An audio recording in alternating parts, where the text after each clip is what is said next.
Alright guys, JT is leaving the building. I had just about enough. Look at that. It's 5:30 and it's almost dark already. Okay, hey, they almost finished. Got the rack almost set up. Wow, look at that, guy. When is it gonna look like the one on the screen? Where is it?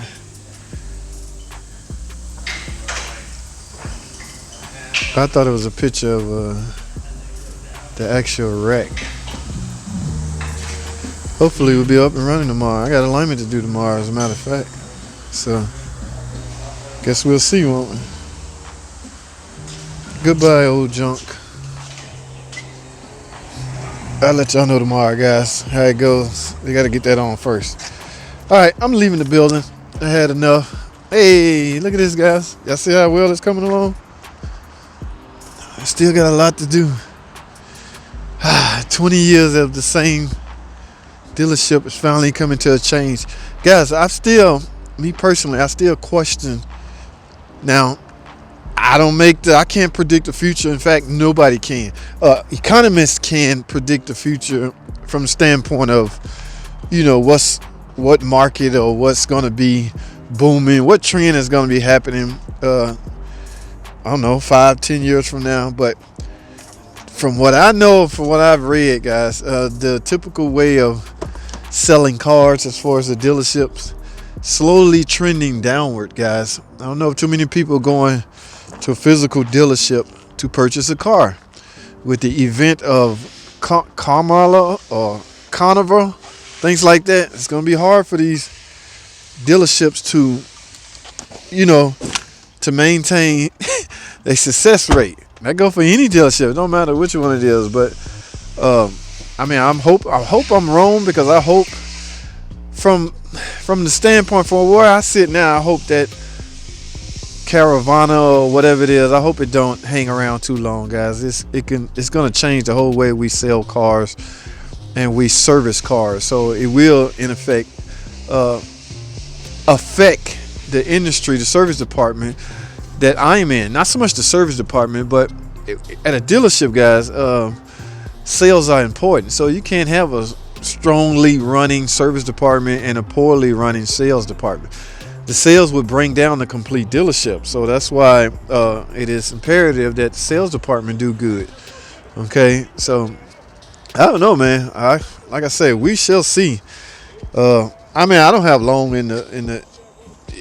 It's just hard to say, guys, but it's interesting to see how this play out. Now, bear in mind, guys, these were already in the plans before Rona or coronavirus, COVID-19 showed up.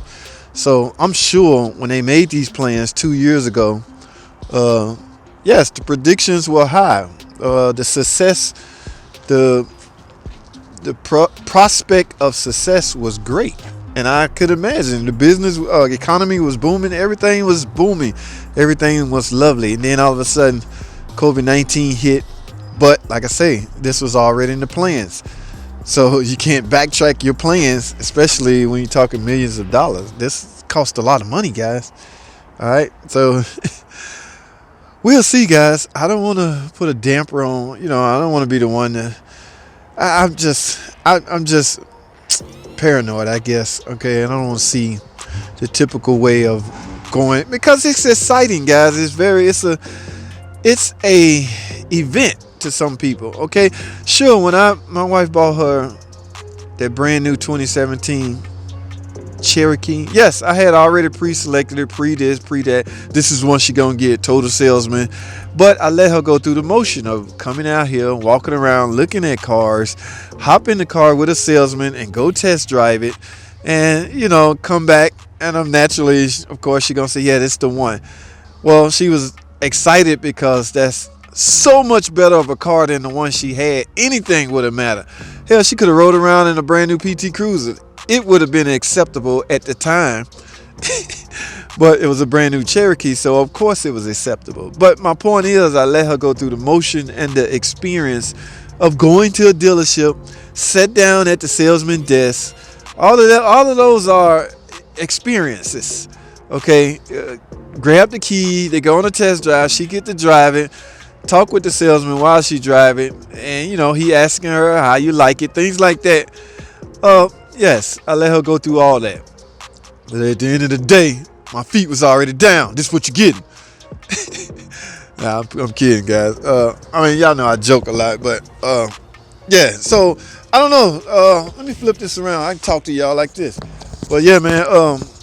It's gonna be wild. It's gonna be crazy. We don't know how it's gonna pan out. This whole lot has changed, guys. Can y'all see?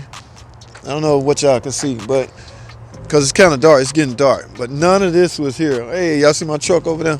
We're going to the scrapyard. What's the day? Thursday. We're going to the scrapyard Friday or Saturday.